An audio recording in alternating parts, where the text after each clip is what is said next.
नमस्कार, मैं हूं प्रदीप कुमार। आप देख रहे हैं पॉलिटिकल आइडिया। पॉलिटिकल आइडिया के आज के इस अंक में आप सभी दर्शकों का बहुत बहुत स्वागत है। मित्रों, महागठबंधन में दो बड़े चेहरे, बड़े नेता, राष्ट्रीय स्तर पर राहुल गांधी, बिहार में तेजस्वी यादव, दोनों के बीच बातचीत 13 तारीख से बंद है।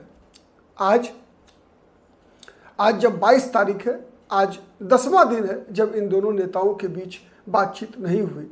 बातचीत बंद कब से है? आपको याद होगा कि विगत इससे पहले के सप्ताह में जिस दिन तेजस्वी यादव की दिल्ली के राव एवेन्यू कोर्ट में पेशी थी, जिस दिन उनके ऊपर आरोप तय किया गया, उसी दिन कोर्ट से निकलने के बाद तेजस्वी यादव सीधा राहुल गांधी से मिलने के लिए पहुंचे। लेकिन राहुल गांधी ने वहां उस दिन तेजस्वी यादव से मिलने से मना कर दिया और कहा कि आप केसी वेणुगोपाल से मिल लीजिए।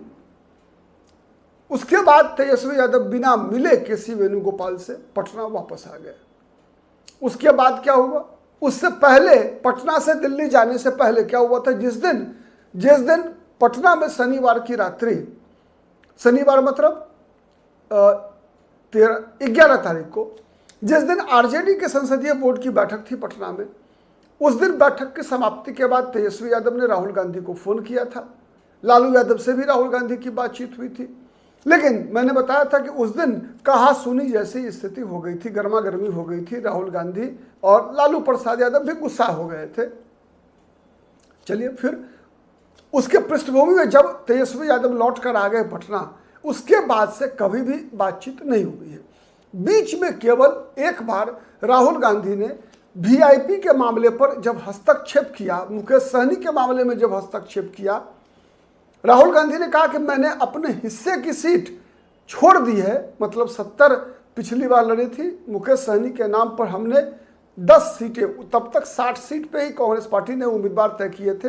61वां सीट तो सुपौल से मिन्नत रामानी को इधर 2 दिन पहले कांग्रेस ने घोषित किया है, तो 9 सीट बच गया। तो मैंने अपने हिस्से की सीट मुकेश सहनी के लिए छोड़ दी है, आरजेडी को छोड़ना चाहिए।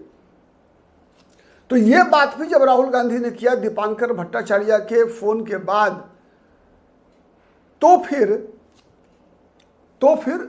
तेजस्वी यादव से बातचीत नहीं की, बल्कि सीधा लालू यादव से बातचीत हुई। लालू प्रसाद यादव से बातचीत किया राहुल गांधी ने, और ये बात मीडिया को बताया गया कि राहुल गांधी ने हस्तक्षेप किया, मुकेश सहनी से बात की, लालू यादव से बात की, जिससे कि मुकेश सहनी को सीटें मिले।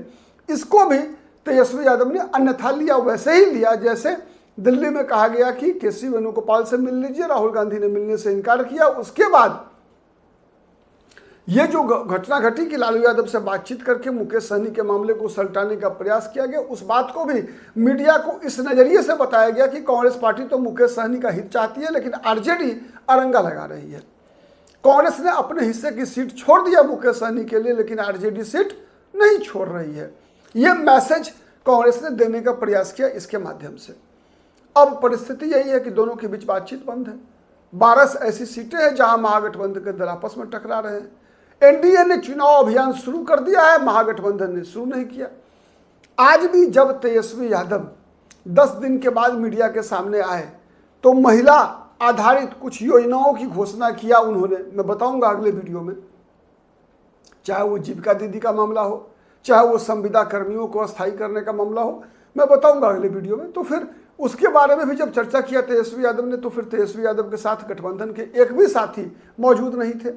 उसी प्रकार से जिस प्रकार से वोटर अधिकार यात्रा के बाद तेजस्वी यादव ने बिहार अधिकार यात्रा किया था, जहां उनके साथ उनके मंच पर कोई भी नहीं था, वैसे ही आज भी केवल आरजेडी की प्रवक्ता सारिका पासवान ही मौजूद थी तेजस्वी यादव के साथ प्रमुख चेहरों में। तो ये परिस्थिति है। इन परिस्थिति में कांग्रेस पार्टी ने राजस्थान के पूर्व मुख्यमंत्री अशोक गहलोत को ये जिम्मेवारी सौंपी है कि चूंकि अब मात्र 24 घंटे का समय बचा हुआ है, जब दूसरे चरण के लिए भी नाम वापस लेने का समय समाप्त होने में, कि अशोक गहलोत कोई हस्तक्षेप, अशोक गहलोत ने ये बीड़ा उठाया है। आज अशोक गहलोत की मुलाकात तेजस्वी यादव से होनी है, लालू यादव से होना है, और जो योजना है कांग्रेस पार्टी की, उसके तहत राहुल गांधी नहीं बल्कि सीधा लालू यादव की सोनिया गांधी से बातचीत होगी।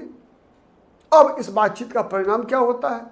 क्या लालू यादव बातचीत करने को तैयार होते हैं? क्योंकि लालू यादव की शिकायत से ही यह मामला शुरुआत हुई थी। लालू यादव ने जब राहुल गांधी को इस बात की याद दिलाई थी कि भाई आप तो हर मामले पे कर रहे हैं, लेकिन सीएम पद की उम्मीदवारी के मामले में क्यों आप खामोश हैं, क्यों नहीं आप तेजस्वी यादव के नाम की घोषणा करते हैं?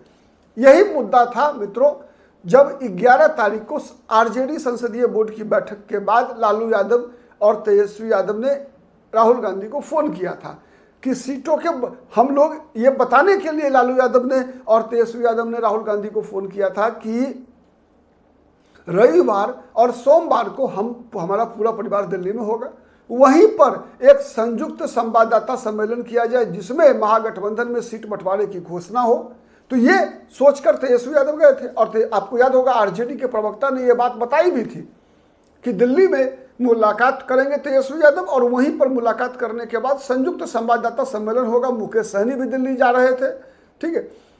आपको याद होगा मुकेश सहनी ने बयान दिया था कि कुछ समस्या है तो डॉक्टर से मिलने जा रहा हूं दिल्ली, तो वो डॉक्टर राहुल गांधी थे। वहां भी मामला फंसा, राहुल गांधी के यहां मुकेश सहनी जाकर भी वापस लौट आए तेजस्वी यादव के साथ। तो ये जो परिस्थिति है, इन परिस्थितियों में महागठबंधन की जो एकजुटता है वो प्रभावित है। वहीं दूसरी तरफ एनडीए ज्यादा एकजुट दिख रहा है, अपने मतभेदों को पर्दा डालते हुए। मतभेद वहां थोड़े नहीं है, वहां भी मतभेद है, कई मतभेद है वहां भी, लेकिन उन मतभेदों पर पर्दा डालते हुए, जिसे हम बोलते हैं ना मिट्टी डालना, पंजाबी लोग बोलते हैं मिट्टी डालो, ठीक है। तो ये काम एनडीए ने किया है, लेकिन इस मामले में समन्वय बनाने में महागठबंधन पिछड़ रही है। अब चुनाव परिणाम पर क्या असर होगा कहना मुश्किल है, क्योंकि अब तक तो यही परिस्थिति दिख रही है कि आरजेडी तेजस्वी यादव नीतीश कुमार से आगे हैं, हर सर्वे बता रहा है। लेकिन अगर इस प्रकार की मतभिन्नता की स्थिति हो तो फिर परिणाम तो प्रभावित होगा। फायदा किसका होगा कहना मुश्किल है, लेकिन परिणाम प्रभावित होगा। चुनाव परिणाम, एनडीए हारी हुई बाजी जीतने के लिए भी जानी जाती है, ठीक है। तो आज के लिए इतना ही, बहुत बहुत धन्यवाद।